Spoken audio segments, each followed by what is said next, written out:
और शाम तक जाते जाते लगता था कि सारे एक ही कमरे में आ गए हैं जो सुबह से। नमस्कार साथियों, आज हम उस शख्सियत के बारे में बात करने वाले हैं जो इस भारतवर्ष में ही नहीं बल्कि पूरे दुनिया में अपना परचम लहराए हुए हैं। ईमानदारी की एक मिसाल कह सकते हैं, एक ढाल हैं और देश के वो सच्चे पत्रकार हैं जिनका नाम है रवीश कुमार। रवीश कुमार का आज इंटरव्यू ले रहे हैं अजीत अंजुम। अजीत अंजुम जो हैं एक यूट्यूबर हैं, पत्रकार हैं, सच्चे पत्रकार हैं जो पक्ष विपक्ष दोनों का मत एक साथ रखते हैं और उसी तरह से एक ईमानदारी का मिसाल कहे जाने वाले एनडीटीवी के पूर्व एंकर पत्रकार रवीश कुमार जो ईमानदारी की मिसाल कहे जाते हैं, पक्ष विपक्ष का विदाउट एनी डिफरेंट समझे जो है अपना पक्ष रखते हैं। ऐसे शख्सियत को दिल से सैल्यूट है। भारत के 135 करोड़ आबादी को मेरा सख्त सख्त नमन है। दोस्तों, आज जो है इनका इंटरव्यू लिया गया है अजीत अंजुम के द्वारा।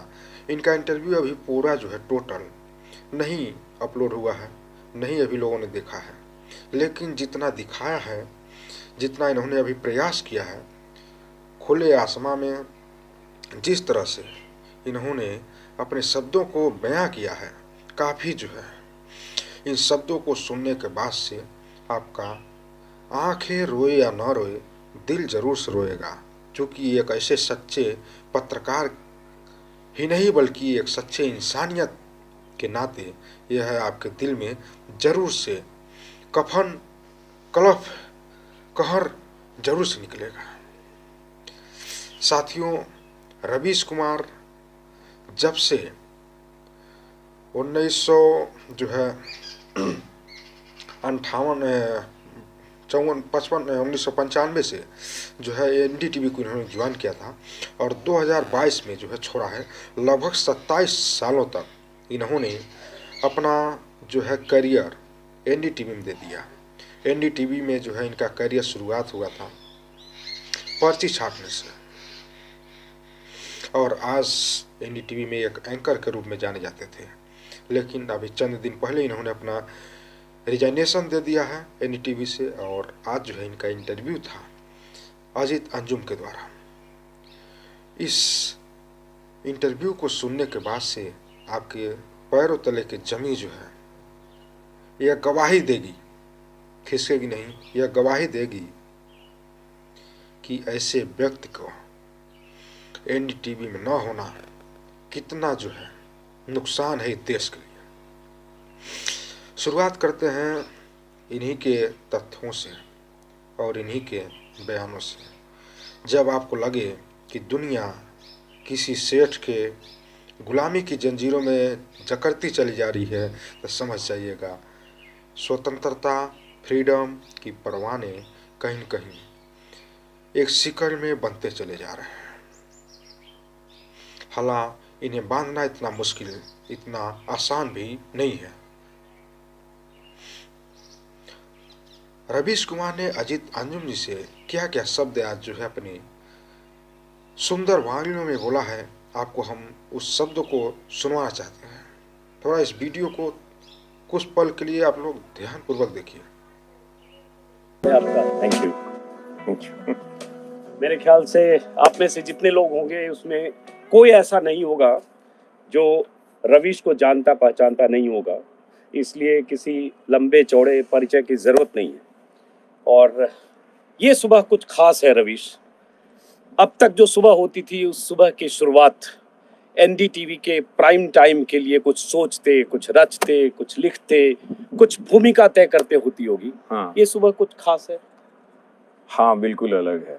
हाँ, मैं इन दिनों अपने दर्शकों को बहुत मिस कर रहा हूँ। सुबह उठता हूँ तो लगता है कि वो कहाँ चले गए हैं नहीं, पता नहीं वो मेरे बिना क्या कर रहे होंगे और उनके बिना मैं क्या कर रहा हूँ। क्योंकि अक्सर मैं सुबह जब उठता था तो मेरी एक ही दिनचर्या थी कि कभी पूरी नींद तो आई नहीं, तो उठा और लैपटॉप उठाया और लिखना शुरू कर देता था। उस पूरे प्रोसेस में लगता था कि कोई एक दर्शक इस लाइन पे बैठा हुआ है, दर्शक इस लाइन पे बैठा हुआ है, और शाम तक जाते जाते लगता था कि सारे एक ही कमरे में आ गए हैं जो सुबह से मेरे साथ थे और उनसे बातचीत हो रही है। पर अब वो सिलसिला टूट गया, वो माध्यम तो है नहीं है।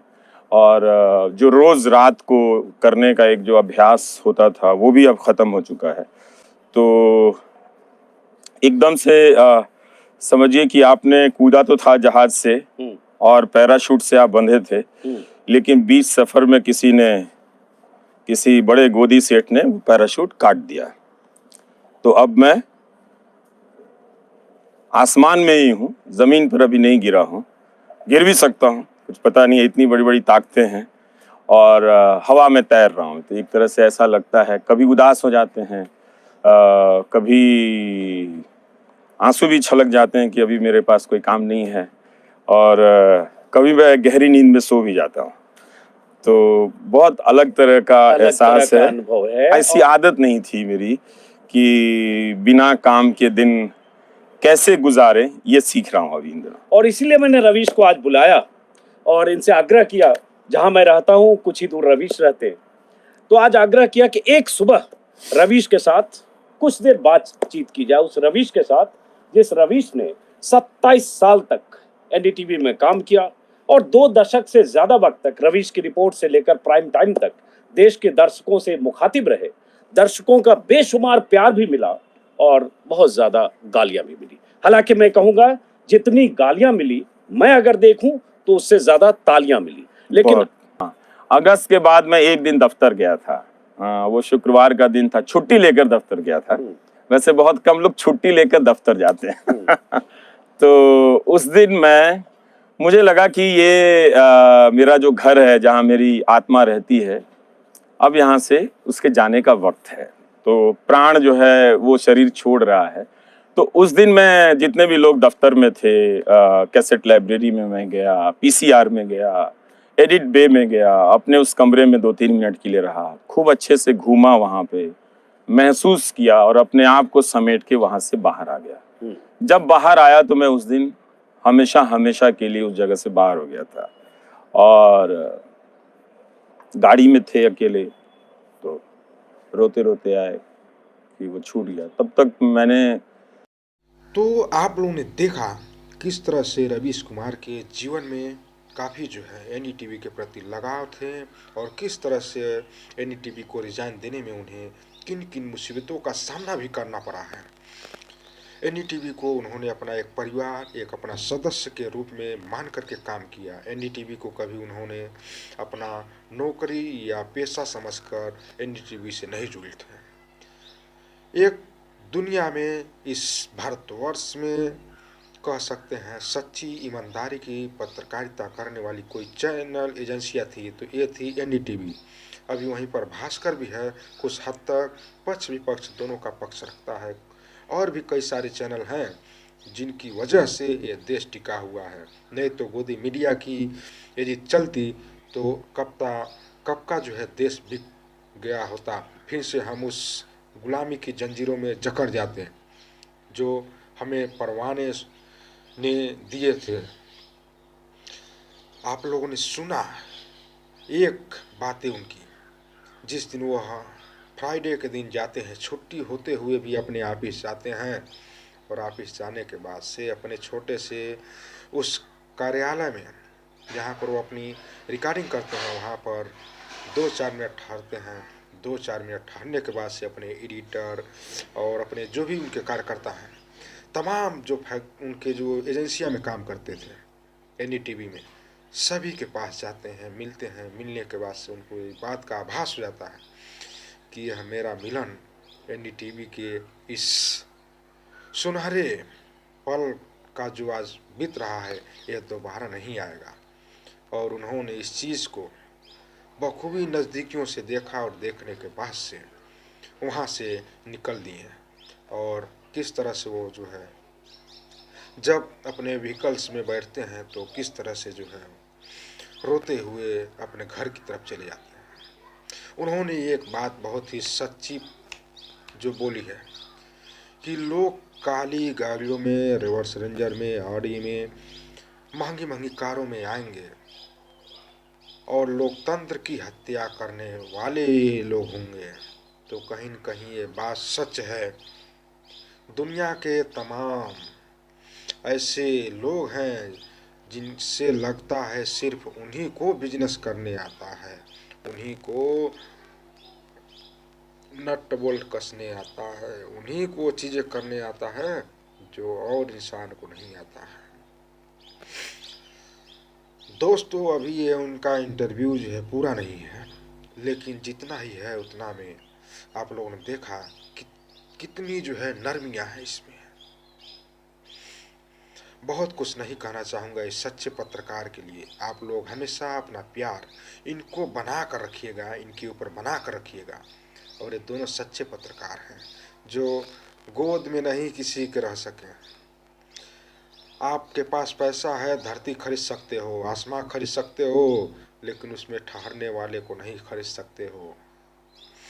NDTV खरीद लिया तो क्या खरीद लिया, एक सच्चा पत्रकार कभी बिकाऊ नहीं होता, बिका नहीं कभी, साबित कर दिया। सलूट है सर, आपको दिल से सलूट है। मरते दम तक कुछ रहे या न रहे, सच्ची निष्ठा ईमानदारी के साथ जुड़ी रही है। तकलीफ तो होता है, लेकिन विजय होता है वही जो ईमानदारी के साथ जुड़ा रहता है। ऐसा नहीं है देश में और व्यापारी और बिजनेसमैन नहीं है, और लोग नहीं हैं, लेकिन इसके पहले जो 70 सालों से चिल्लाते आ रहे हो, 70 सालों में लूटा, 70 सालों में लूटा, परिवार बनकर लूटा, परिवारवाद ने लूटा, तो अब बहुत ही जल्द वो समय आएगा कि तुम्हें चाहने वाले ही तुम्हें लूटते रहेंगे और तुम कुछ नहीं कर पाओगे। तब चिल्लाओगे 70 सालों में आया खरीदार, पूरा बाजार खरीद लेकर गया, दुनिया हो जाएगी गुलाम। बोलोगे आया खरीदार, पूरा बाजार लेकर चला गया। ऐसी कहानी दोबारा नहीं गढ़ी जानी चाहिए।